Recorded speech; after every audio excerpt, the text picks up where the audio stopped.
Hey, Valentine is here with us. But I have a message for you guys during this time.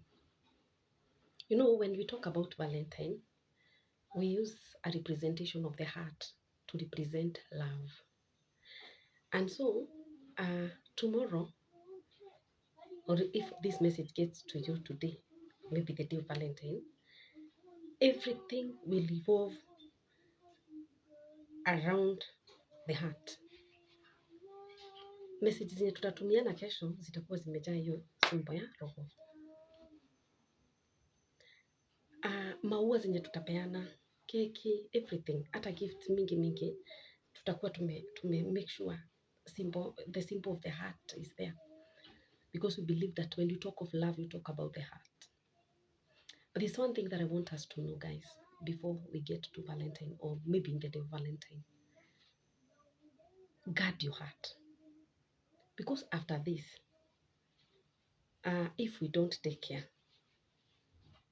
and this has been happening many years ago when Valentine started to be celebrated and people, awareness was created what is Valentine and everything else. When we started maturing and knowing that there is Valentine.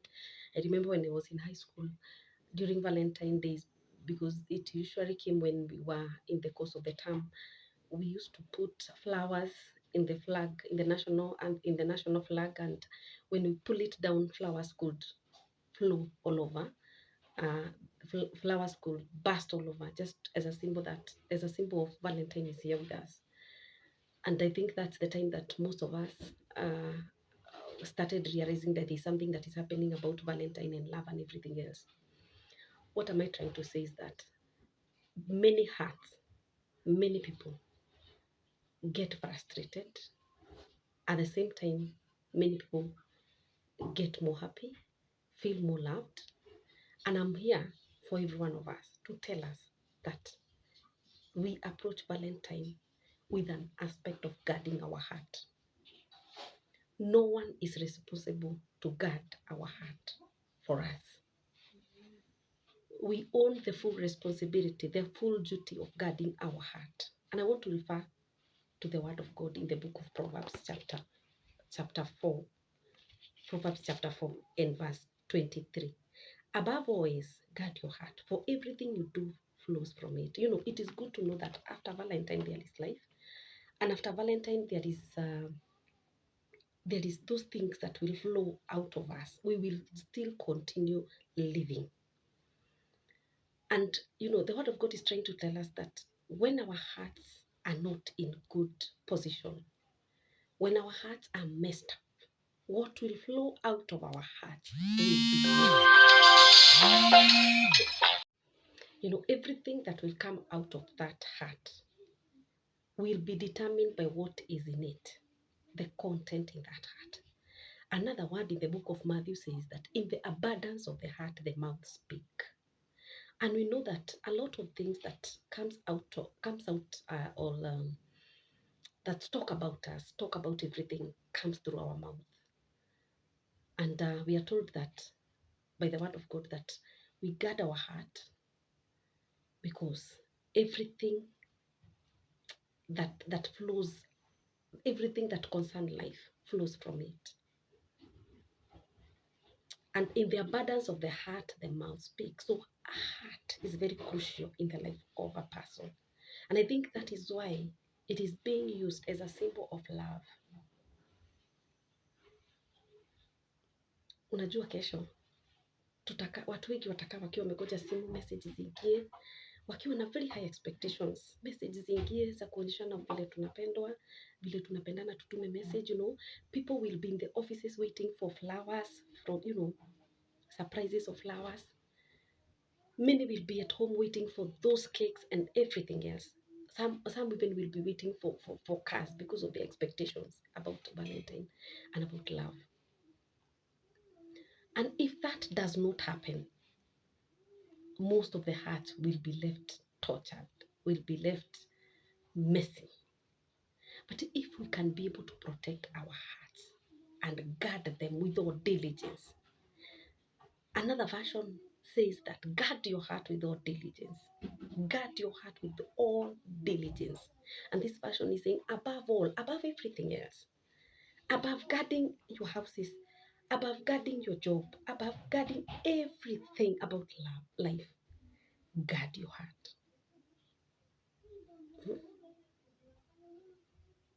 And we will, number one, guard our heart for tomorrow by managing our expectations.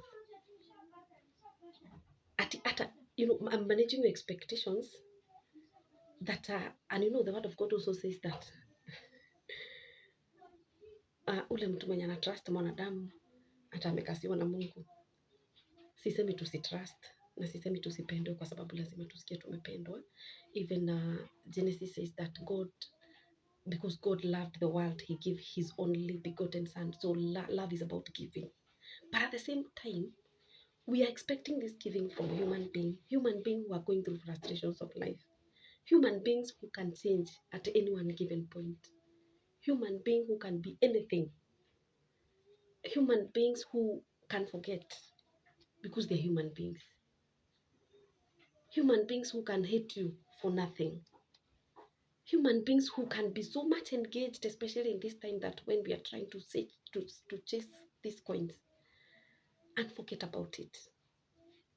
Imagine if we put our trust in them and wait upon them, with all aspect of not understanding that anything can change. Tutaacha roho zetu zikikaaje after hii kitu inaitwa Valentine? Si kwanza tugada roho zetu, ili ile kitu itakuja tutaipokea na roho zetu zikiwa sawa, zikiwa zimechungwa vizuri, that if there is nothing that will come your way, you will give yourself a gift of guarding your heart tomorrow because you love yourself. That is the best gift you can give to yourself, guarding it. And guarding it in which manner? Managing your expectations, so that if in case of anything what you expect never comes to be, your heart will be at peace. Number two, knowing your identity. When you know your identity, you know yourself. You know yourself. You don't need anyone to come and validate you. But if you're there and waiting for somebody to come and validate you and say how good you are and say how beautiful you are, first of all, you should have an understanding of who you are.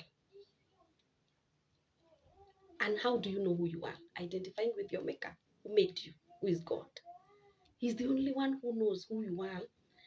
And when you identify with him, when you create a good relationship with him by reading the word of God and doing all manner of things that pertains having a good relationship with God, you will get to understand who you are. So you will not feel frustrated tomorrow if no one validates you. You will not feel a failure tomorrow if no one validates you. Alafu there is also a chance of matusi mingi sana kwa simu, maybe after kesho ama kesho. Kwa nini haukunitumia maua? Kwa nini haukuninunulia keki? Kwa nini mimi tu nilikupea na wewe haukunipea? And a lot of bad things can happen through text messages, through confrontation. But if we can only guard our heart by standing in your position and being you, and raising your standard above criticism, above abuse, above anything that may come to tamper with your heart, that will be the best gift that you can give to yourself tomorrow for Valentine. That is the best gift, guarding that heart, because your relationship with that partner of yours will depend with what is in your heart, because we are told that all things of life flows from it. So your good relationship with your hubby, your good relationship with your wife will come out of that heart if it is guarded. If that heart is messy, there is nothing else you're going to give your partner. It's just a messy life. If your heart is bitter, you will just share a cup of bitterness to your partner, even after Valentine or even during Valentine. So the first thing is to guard your heart. If you want to show love to your children, you will only show love to your children if you love yourself. If you have guarded your heart well, You will show love to your colleagues. You will show love to your relatives if only you're able to guard your heart. My sister, my brother, guard your heart.